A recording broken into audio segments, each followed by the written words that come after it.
Quando ela terminou, ela olhou pra minha cara e falou assim: a sua passagem está aqui, você vai embora hoje às 7 horas, tá bom? Pode arrumar suas coisas. O dia que eu viajei 14 horas pra tomar um pé na bunda. Nós estávamos em pandemia e o único lugar que a gente poderia flertar era as redes sociais. E aí eu comecei a fazer trabalhos no Twitter e conhecer várias pessoas. Eis que eu viro um pequeno influenciador no nicho que eu trabalho até hoje, que é a bolha católica. Os meus posicionamentos começaram a bombar e aí começaram a surgir várias varoas da igreja interessadas em mim. Só que uma era da Bahia, outra era de Minas, outra era do Ceará, outra era do Amazonas. E eu sempre olhava para aquilo e falava assim: isso é risório, eu nunca vou enfrentar um namoro à distância. Porém, eis que eu começo a ganhar cada vez mais engajamento, mais pessoas aparecem e certo dia apareceu uma menina, no meio de tantas que só me elogiava, apareceu uma menina só me criticando e falando um monte de merda, falando que eu era falso. E aí na hora que aquela menina começou a me ofender, eu olhei pra ela e falei assim: amor da minha vida. Confesso, eu tenho uma quedinha por menina marrenta e eu não consigo me apaixonar por meninas que elevam muito o meu ego, que me elogiam demais, eu não consigo. Essa menina, justamente por ela me odiar, acabou me chamando muita atenção. E aí eu chamei ela na DM, tipo, a menina me xingando todo, eu chamei ela na DM e falei assim: aí, quero ver xingar na cara agora. O papo colou, grudou muito bem, e aí a gente começou a resenhar e ficamos ali no Twitter, trocando ideia na DM do Twitter. Quem troca ideia na DM do Twitter? Eu fiquei com ela, tipo, uma semana conversando com muita intensidade. Na verdade, no começo não era tanto, mas naquele primeiro dia foi, tipo, varou a madrugada, sabe? A menina falava sobre a realidade dela, que ela era lá de BH e tal, e eu não conseguia entender muito bem, e eu ficava com muita curiosidade de entender ainda mais sobre a vida dela. E aí eu me pegava pensando como que ela deveria estar naquele momento e tal, como que era viver lá. Comecei a pensar umas coisas que eu nunca tinha pensado em relação a nenhuma outra menina que apareceu de outros estados na minha vida. Depois de algum tempo conversando com ela, a gente resolveu trocar contatos de WhatsApp mesmo, ir pro Instagram e tal. Quando eu olhei o Instagram dela, eu falei assim... e tudo isso com base em uma foto, tá? Eu me encantei de verdade pela personalidade. A foto mesmo, eu fui ver só no Instagram e eu fiquei... Que menina linda, meu Deus! Sinceramente, eu nem acho que ela vai assistir esse vídeo, porque eu acredito que ela me odeia. Eu não teria coragem de ver... Eu acho que se eu ver essa menina na minha frente hoje, eu acho que eu morro. Mas uma coisa eu não posso negar, ela é muito bonita mesmo. E ela é uma. E eu falo que ela tem uma beleza exótica, não é uma beleza muito comum. Ela tem uns traços. Eu não vou ficar falando não, porque nós não tem amizade. Enfim, né? Aí a gente trocou e começou a conversar e aquilo ganhou muita intensidade, muita intensidade. Como eu falei, eu venho do nicho católico.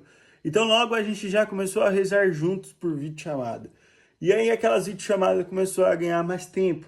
Então, além do tempo de oração, a gente começou a trocar umas ideias além. Bom, até que um dia eu joguei pra ela, sei lá, uma piadinha sobre vir pra Ubatuba e ela, tipo, tá bom. Entrou na piada, eu falei, peraí, vamos conversar direito. E aí, quando eu dei aquela primeira chavecada, ela começou a ficar ali, eu comecei a ir, trocar uma ideia, até que eu falei pra ela assim, ó, vou meter o papo. Tô interessado, só que eu nunca pensei em namorar à distância. Eu acho esse negócio muito moderno pra mim, eu não tenho uma cabeça tão aberta assim. Vamos fazer o seguinte, eu vou procurar alguém que eu confie aqui na minha cidade, e você, alguém da minha família, e você procura alguém aí, vamos conversar pra ver como que a gente pode desenrolar com isso aí. Eu chamei a minha mãe pra conversar e falei, mãe, eu tô apaixonado. A menina mora em outra cidade, ela mora em outro estado, eu tô muito apaixonado e eu queria muito arriscar alguma coisa com ela. Porém, eu não sei se a senhora vai aprovar uma coisa dessa, porque ela mora a 14 horas daqui, ela mora lá em BH. E assim ela fez com o tio dela, e o tio dela até hoje, nossa, maior firmeza. Eu nem falo mal dela por causa da família dela, eu amo todo mundo. E aí o tio dela foi maior firmeza, me deu um salve, me ligou. Aí a gente conversou, ele falou assim, ó, pode vir pra cá que eu te recebo na minha casa. Ele era solteirão, pá, eu te recebo em casa, você conhece ela, fica em paz e tal. Aí eu e ela percebeu que a gente ia ter uma certa estrutura, certo apoio tanto da minha família quanto da família dela. E aí a gente marcou, eu conheci ela em novembro, Dezembro, em janeiro, eu falei assim, aí foi o negócio de, tá, eu tô emocionado, eu tô apaixonado. Fevereiro eu tava lá em BH, visitando ela, conhecendo ela no carnaval. Eita, legal. Quando eu conheci ela, foi uma explosão de sentimentos, porque a menina era cheirosa, a menina era muito bonita, ela tinha vários traços, ela tinha muita bijuteria também, e ela tinha uma roupa muito peculiar, era uma realidade que eu não conhecia. A cidade era uma cidade muito nojenta, BH é nojento, muito nojento. O detalhe, a gente tava em pandemia, então eu tava de máscara, daqui a pouco tira a máscara, beija, tipo, nunca te vi, tava te beijando e tal. E aí tudo meio confuso. Beleza. Assim a gente ficou durante um ano, praticamente todos os meses. Ou eu ia para BH, ou ela vinha para Ubatuba. E a gente tinha um namoro à distância até muito acalorado, porque a gente se via muito mesmo. Cara, de verdade, eu tava caidinho, tava já fazendo planos. A questão de namoro à distância fazia com que a gente acelerasse muito o processo. Então, tipo, não ia demorar muito de casar, não ia demorar muito de avançar para os próximos passos. E assim era na minha cabeça, porque quanto mais eu pensava em avançar, mais ela pensava: meu Deus, o que que eu tô fazendo na minha vida? Como eu falei, a primeira vez que eu vi ela pessoalmente foi no carnaval, e no carnaval do ano seguinte, assim eu fiz. Também fui pra lá, cheguei lá na quinta-feira. Quinta-feira tinha jogo do Palmeiras, ela estava na faculdade, ela estava na faculdade, ela não me viu. Eu fiquei assistindo, quando ela chegou da faculdade, ela deitou-se no meu colo. Eu continuei assistindo o jogo e depois ela foi dormir, eu também. Nem beijo teve. Na sexta-feira eu falei pra ela antes de dormir assim, ó, quando acordar me acorda, porque aí eu, antes de você ir trabalhar, a gente ficar junto de manhã e tal. E aí ela não me acordou, acordou pra ir trabalhar, estava lá fazendo alguma coisa sozinha na cozinha. E aí eu acordei e falei, pô, mano, por que que você não me acordou? Eu queria ficar com você antes de você ir trabalhar. Aí ela já me xingou todo. Que? Agora você quer ficar comigo? Tô há 2 meses querendo ficar com você e você não me dá uma moral, né? Enfim, falou tudo que ela precisava lá. Que ela falou que eu não tava dando atenção pra ela, os caralho e tal. Eu trabalho em cidade de litoral e eu tenho um delivery de açaí. Temporadona, eu deixei o carnaval pra ir pra lá, porém, dezembro e janeiro eu trabalhei muito com meu açaí e aí eu não consegui dar a mesma atenção que eu dava o restante do ano, né? O término mesmo foi traumático, porque ela me xingou todo e foi trabalhar. Quando ela voltou do almoço, ela chegou e eu já tava todo docinho, né? Eu falei, amor, vem aqui, só comida, eu vou esquentar aqui pra você, não sei o quê. Aí ela olhou pra minha cara e falou assim, você não vai querer continuar a conversa? Eu falei, que conversa? Quero conversa, quero ficar de boa. Ela, é sério, a gente precisa continuar a conversa. Falei, tá bom, pode falar o que você quer. Agora você não vai querer falar nada? Falei, não, tô de boa, pode falar. Aí ela falou assim, é o seguinte, eu estava aqui, esperei você tanto tempo, você me deu atenção, falou tudo que ela precisava, não preciso, lembra porque aí me dá gatilhos. Falou tudo o que ela precisava e quando ela terminou, ela olhou pra minha cara e falou assim, a sua passagem está aqui, você vai embora hoje às 7 horas, tá bom? Pode arrumar suas coisas. Eu fiquei assim, não tinha reação. Eu, como assim, pelo amor de Deus? Repensa aí. Eu tinha viajado 14 horas na quinta-feira. Isso era sexta-feira de carnaval. Foda-se e voltou a trabalhar. Voltou pro trabalho. E aí eu comecei a mandar mensagem pra ela, falando, tipo, mano, como assim? Me responde. É realmente pra me ir embora. Eu tava totalmente, tipo, perdido. Aí ela foi e falou assim, se você quiser, eu vou sair um pouco mais cedo, a gente pode conversar, mas você tem 15 minutos pra falar comigo, porque você tem que pegar o Uber pra ir. Ela voltou, ela não falou isso pra ninguém. Ela voltou, conversou, olhou pra mim, não quis conversar na verdade, só chorou e eu fiquei tipo, pelo amor de Deus, o que tá acontecendo? Eu fui a moça da situação. Depois disso, ela foi me levou na quarto da mãe dela pra me despedir da mãe dela. A mãe dela ficou tipo com a cara, o que que tá acontecendo? E aí ela me levou lá pra cima pra pegar o Uber cancelou, aconteceu algumas coisas, eu não me lembro muito bem, estava muito perdido. Não daria pra pegar o ônibus daquele dia. Não daria pra mim voltar pra Ubatuba. E aí, quando ela percebeu que não daria pra mim ir embora, ela entrou em desespero. E, enfim, eu fui dormir pro quarto da irmã dela, ela foi dormir pro quarto dela, isso era tipo 7 da noite.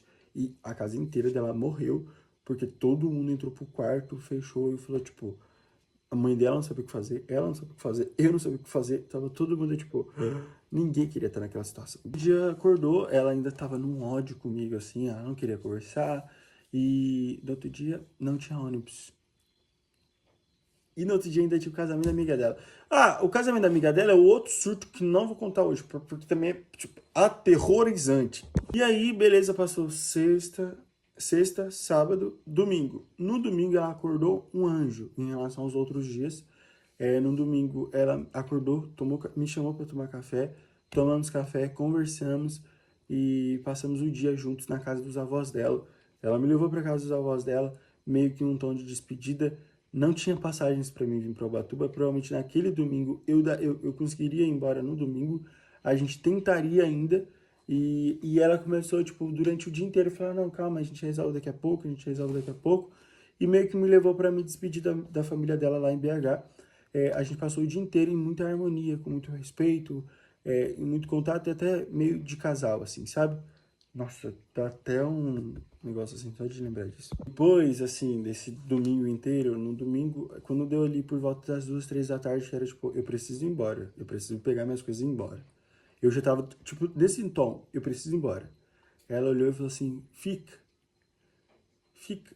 E aí começou a noticiar-se o acidente de São Sebastião, que acabou, caiu morro, Ubatuba alagou, Caraguá alagou, o litoral onde eu moro estava tudo alagado, tudo debaixo de água. E aí os noticiários começaram a notificar, a empresa de ônibus falou, sem ninguém vai descer para Ubatuba, ninguém vai descer para São Sebastião, não tem ônibus mais. Isso tudo no carnaval, tá? Carnaval.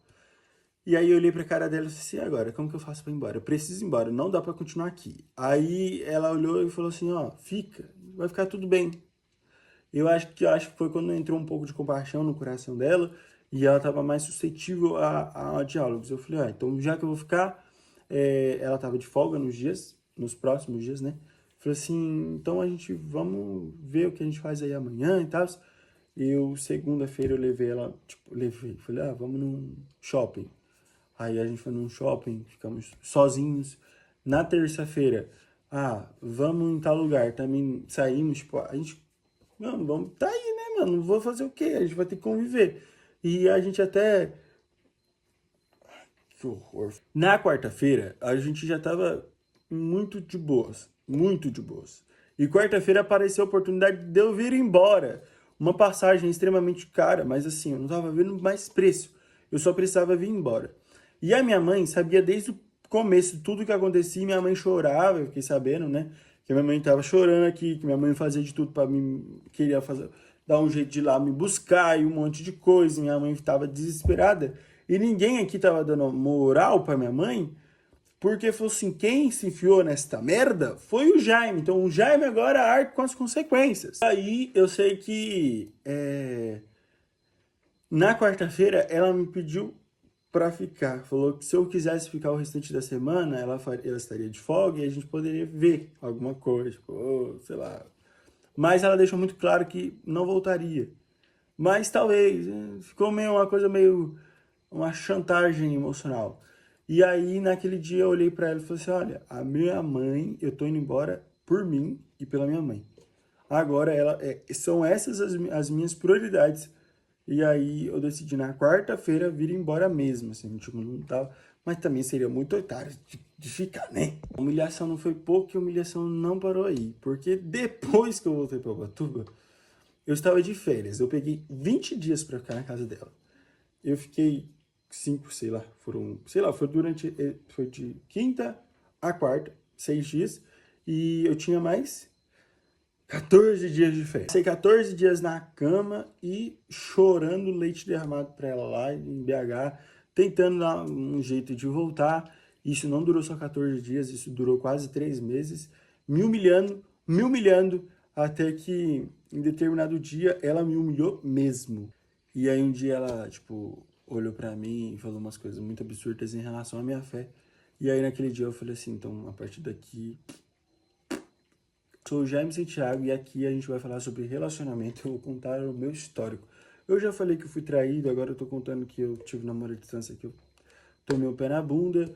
Eu também tenho uma história de como eu quase casei. E por aí a gente tem algumas histórias que a gente vai contar juntos, tá? Então me segue aí.